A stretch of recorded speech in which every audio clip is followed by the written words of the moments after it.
The summer of 1890 weighed heavy over Fall River, Massachusetts. The streets buzzed with the industry of the textile mills, but inside the modest yet strangely austere home of the Borden family, tension simmered.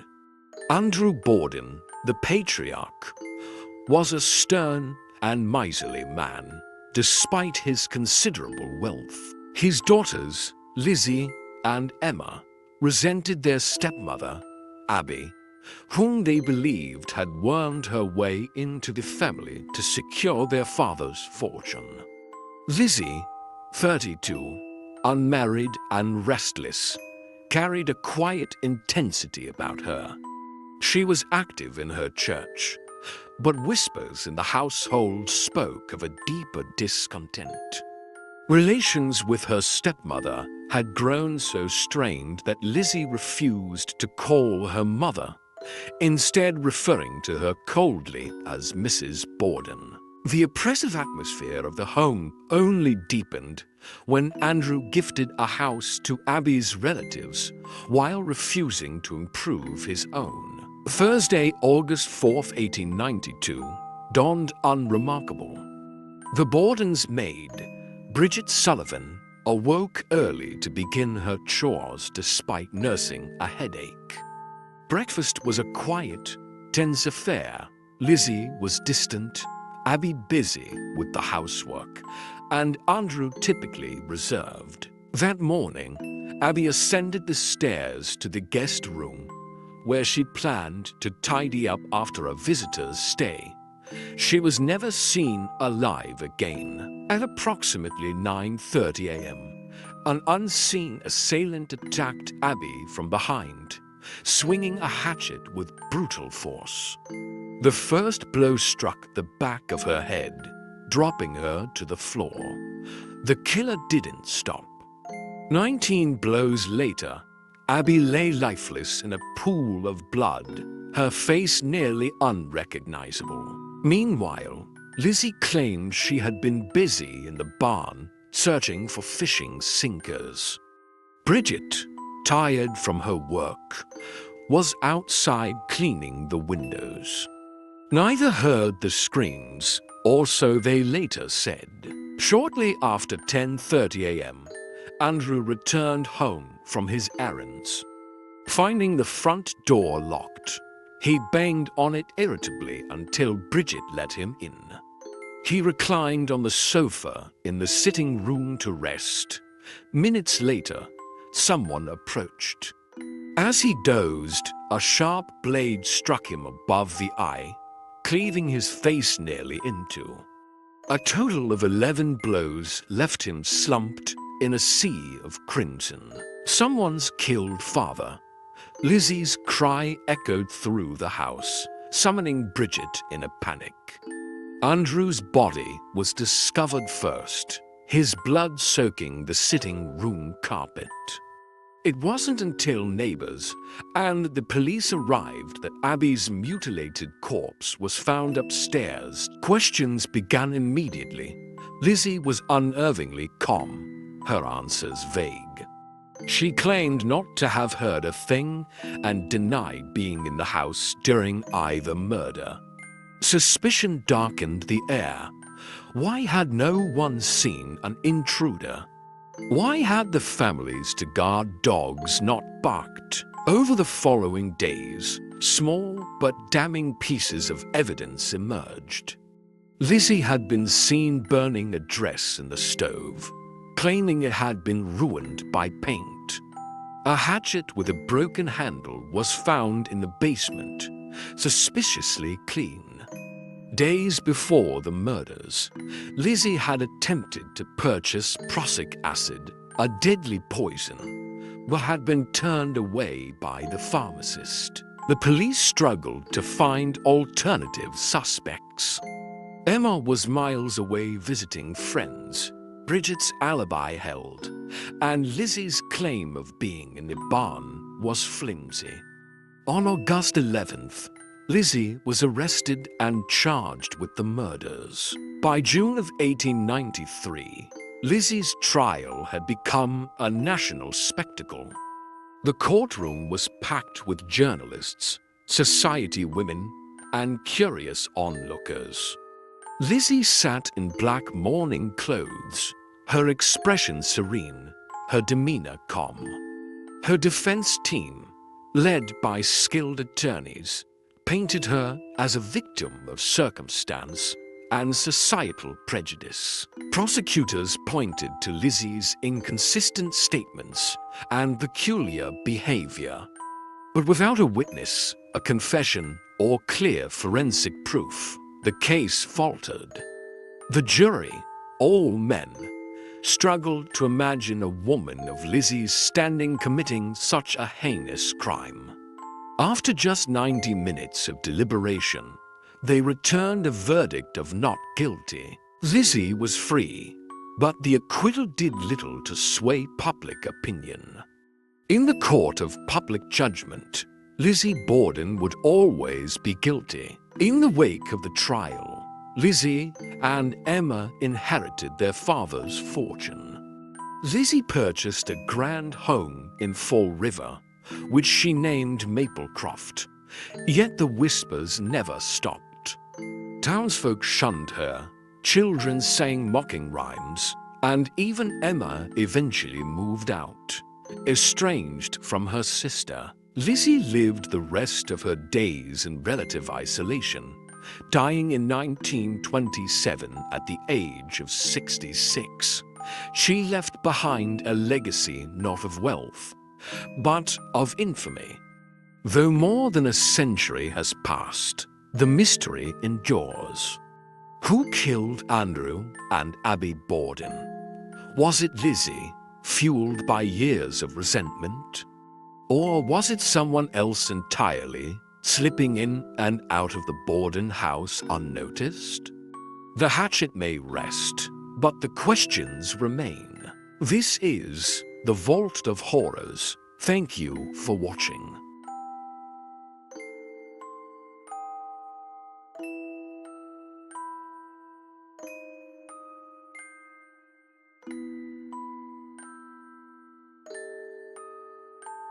At the foot of Japan's majestic Mount Fuji lies Aokigahara Forest, a sprawling sea of trees shrouded in silence and mystery. Beneath its breathtaking beauty lurks a darker legacy, whispers of restless spirits, eerie encounters, and a haunting reputation as the suicide forest. This is a place where despair meets the supernatural, and every shadow tells a story. Welcome to the Vault of Horrors, as we take a deep dive about the haunting tale of Aokigahara Forest.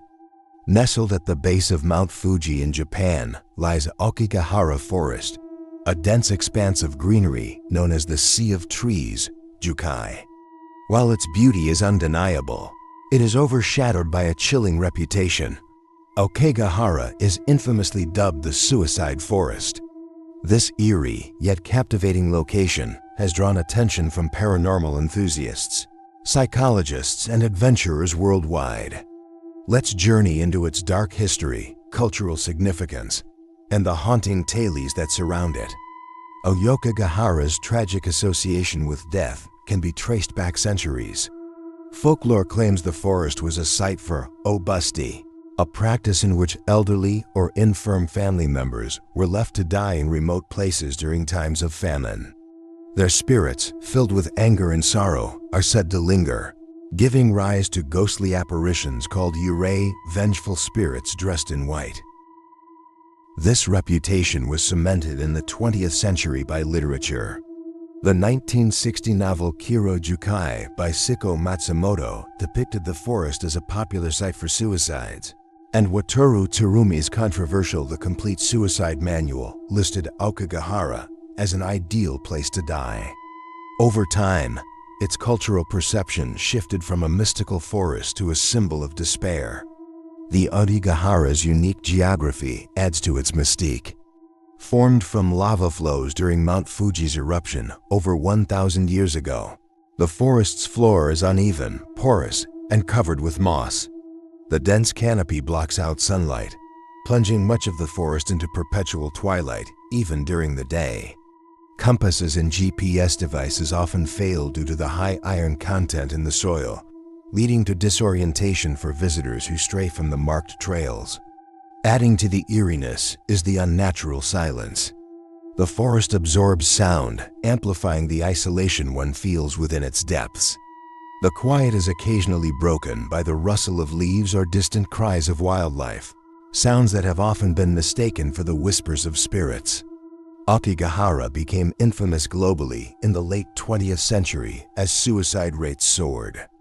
Japanese officials estimate that hundreds of lives are claimed within the forest each year, though exact numbers are often withheld to avoid glorifying the site. The reasons behind these suicides vary, but economic hardships, societal pressure, and mental health struggles are common factors. Walking through the forest, one may encounter chilling reminders of these tragedies. Discarded personal belongings, nooses hanging from trees, and even handwritten notes pleading for forgiveness or expressing despair. Signs have been placed at entrances urging visitors to reconsider. Your life is a precious gift from your parents. Please consult the police before you decide to die. Volunteers and local authorities regularly patrol the forest to search for bodies or offer assistance to those contemplating suicide. Yet the vastness of the terrain makes thorough searches nearly impossible. Many believe that Aokigahara is haunted by yurei, restless spirits of those who died in anguish. Visitors report chilling encounters. Phantom voices. Hikers often claim to hear faint cries or whispers that seem to lead them deeper into the forest, only to find nothing there. Unseen presences. Some describe feeling an oppressive weight on their shoulders, as though being watched by unseen eyes. Floating lights. Others have spotted Hitodama, mysterious floating orbs of light believed to be the souls of the dead. One harrowing tale involves a man who ventured into the forest with a camera. He claimed to see a shadowy figure darting between the trees. Upon reviewing his footage, he discovered a distorted face glaring back at him from the darkness. Japan has taken steps to address the forest's grim notoriety. Suicide prevention campaigns, mental health initiatives, and the placement of counseling hotlines have all been part of efforts to combat the issue. Authorities patrol the forest not only to recover remains, but also to guide individuals in crisis toward help. However, the allure of the forest persists, particularly among thrill seekers and paranormal investigators. Documentaries, films, and YouTube explorations have only heightened Aokigahara's international fame. This attention has drawn criticism, with many arguing that sensationalizing the forest diminishes the tragedies that occur there. Despite its grim reputation, Aokigahara remains a place of stunning natural beauty. Its towering trees, lava-carved caves, and serene paths attract thousands of tourists each year. For some, it's a place to reflect on life and mortality. For others, it's simply an escape into nature. Yet, for all its beauty, Aokigahara will forever be a place where humanity's darkest struggles manifest. Whether one believes in the spirits said to haunt its depths or views it as a symbol of societal issues, the forest remains a poignant reminder of the fragility of life and the importance of addressing despair with compassion. The sea of trees continues to stand as a haunting enigma, drawing curiosity and fear in equal measure. Its stories, both human and supernatural, echo through its shadowy expanse, leaving an indelible mark on all who venture within. Would you dare to step into Aokigahara, knowing what lies beneath its ancient canopy? Once again, this is the Vault of Horrors. Thank you for watching.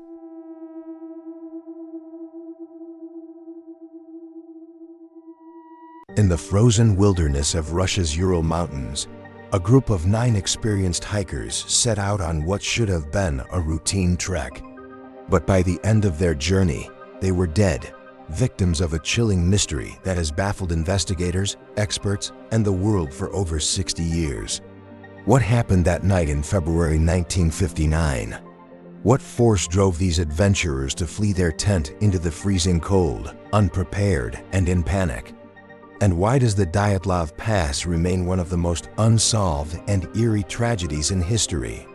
Join us as we delve deep into the chilling case of the Dyatlov Pass incident, where the truth may be far darker, than we ever imagined. Welcome to the Vault of Horrors. The fateful expedition. The wind howled through the Ural Mountains as 9 adventurers prepared for their journey into the wilderness. It was late January 1959, and the group, all students and graduates of the Ural Polytechnic Institute, were eager to complete a 300-kilometer trek into the frozen heart of the Soviet Union. At the head of the group was 23-year-old Igor Dyalov, a seasoned outdoorsman whose leadership inspired confidence among his companions. The team was a mix of youth, experience, and camaraderie. Lyudmila Dubinina, the fiery yet determined 20-year-old, was one of 2 women on the trip. Zenaida Kolmogorova, equally tough, carried a journal that would later tell part of their story. Rustam Slobodin, a calm and athletic engineering student, brought quiet strength to the group. Then there were the others: Georgy Krivonishenko, Yuri Doroshenko, Nikolai Thibault-Brignolis, Alexander Kolevatov, and Yuri Yudin, whose health would force him to leave the trek early, narrowly saving his life. Their destination, Otorten, a remote mountain whose name meant "Don't go there" in the language of the local Mansi tribe. The group was undeterred, treating the trip as another step toward achieving the highest certification in mountaineering. Spirits were high as they boarded a train to Ivdel, laughing and singing, their journals filled with sketches, plans, and excitement. But deep in the snow-covered mountains, something waited. Something that would ensure only Yuri Yudin would live to tell their story. The group reached their starting point on January 27, 1959. They trudged through thick forests and over icy ridges, documenting their journey in diaries and photos. Yuri Yudin, already feeling unwell, had no choice but to turn back. The others pressed on, unaware they were saying goodbye for the last time. As they ventured further into the wilderness, the weather turned harsh. Blizzards swept through the mountains, reducing visibility to almost nothing. The group adjusted their plans, deciding to camp on the slopes of Kholat Syakhl, or Dead Mountain. It was an odd choice. Just 1.5 kilometers away, a forested area could have provided better shelter. Why they camped there remains one of many unanswered questions. The last entries in their journals spoke of the cold, the camaraderie, and the hope of reaching Otorten. Their photos captured smiling faces, unaware of the horror that lay ahead. On February 1st, they set up their final camp. No one knows what truly happened that night. When the group failed to return on February 12th, as planned, concern mounted. Families pleaded for action, and on February 20th, a search party was dispatched. Volunteers, rescue teams, and even Soviet military forces scoured the area. On February 26th, searchers stumbled upon the campsite on Kholat Syakhl. What they found defied explanation. The hiker's tent was torn open from the inside, its contents left behind as if abandoned in a panic. Shoes, clothes, and personal belongings were scattered in the snow. Tracks led away from the tent, some barefoot, others in socks or mismatched footwear. Then came the bodies. The first 2 victims, Yuri Doroshenko and Georgy Krivonishenko, were found under a cedar tree, dressed only in their underwear. Their hands were battered, as if they'd tried to climb the tree or fend off something. Nearby, searchers found the bodies of Dyatlov, Kolmogorova, and Slobodin, leading back toward the tent as if they had tried to return but succumbed to the cold. The remaining 4 would not be found for 2 more months. In May 1959, the snow melted, revealing the remaining bodies in a ravine near the campsite. These discoveries raised more questions than answers. Lyudmila Dubinina's tongue and eyes were missing. Thibault-Brignolis had a crushed skull. Kolevatov and Zolotaryov had severe chest fractures, the kind usually caused by extreme pressure, yet their bodies showed no external wounds. Even stranger, some of their clothing contained radioactive traces. Investigators were baffled. What could have caused such injuries? Why had they fled the tent without proper clothing? And what force had been strong enough to cause such damage, but leave no external marks? Theories began to swirl, from avalanches to military experiments, wild animals, and even UFOs. Officially, the deaths were attributed to a compelling natural force, but the vague wording only fueled speculation. The theories and speculation. Avalanche theory. Investigators suggested that an avalanche forced the hikers to flee their tent. However, there were no signs of an avalanche, and the injuries seemed inconsistent with this explanation. Paranormal theories. Some believe the hikers encountered something supernatural, a yeti, spirits of the mountain, or even extraterrestrials. Lights in the sky reported by locals around the time of their deaths added to this mystery. Military testing. The campsite was near areas known for secret Soviet military experiments. Could the hikers have stumbled into a weapons test? The radiation on their clothes and eyewitness accounts of glowing orbs in the sky lend weight to this theory. Or human conflict. Others speculate that an argument or external attack led to their deaths, but there's little evidence to support this. More than 60 years later, the Dyatlov Pass incident remains one of the world's greatest unsolved mysteries. In 2020, Russian officials revisited the case, concluding that an avalanche was the likely cause. However, critics argue that this explanation fails to address the strange injuries, missing body parts, and other anomalies. For the families of the 9 hikers, closure remains elusive. Kholat Syakhl has become a site of pilgrimage for mystery enthusiasts and conspiracy theorists alike. The incident has inspired books, movies, and endless debates, but the truth may never be known. As you reflect on this story, one question lingers. What happened on that cold February night, and why did 9 lives end in terror? The Dyatlov Pass incident is more than just a tale of tragedy. It is a haunting reminder of how little we truly understand about the forces of nature and perhaps the unknown. Despite countless theories, investigations, and modern re-examinations, the events of that night in 1959 remain shrouded in mystery. What compelled 9 experienced hikers to flee into the freezing wilderness without shoes or proper clothing? What force caused injuries so severe they resembled a car crash, yet left no external signs? And why were some of their belongings, including clothing, laced with radiation? The Dyatlov Pass incident stands as a riddle that may never be solved, a story frozen in time. As we piece together fragments of their journey, we are left to ponder whether the answers lie in the harsh realities of the natural world, the shadows of government secrets, or something far beyond our understanding. The mountain's name, Kholat Syakhl, Dead Mountain, feels eerily fitting. Today, it is a place where questions echo louder than answers, where the wind whispers the names of 9 lost souls, and where the truth remains buried beneath layers of snow and time. For now, the Dyatlov Pass keeps its secrets, daring us to unravel them if we ever can. This is The Vault of Horrors. Thank you for watching.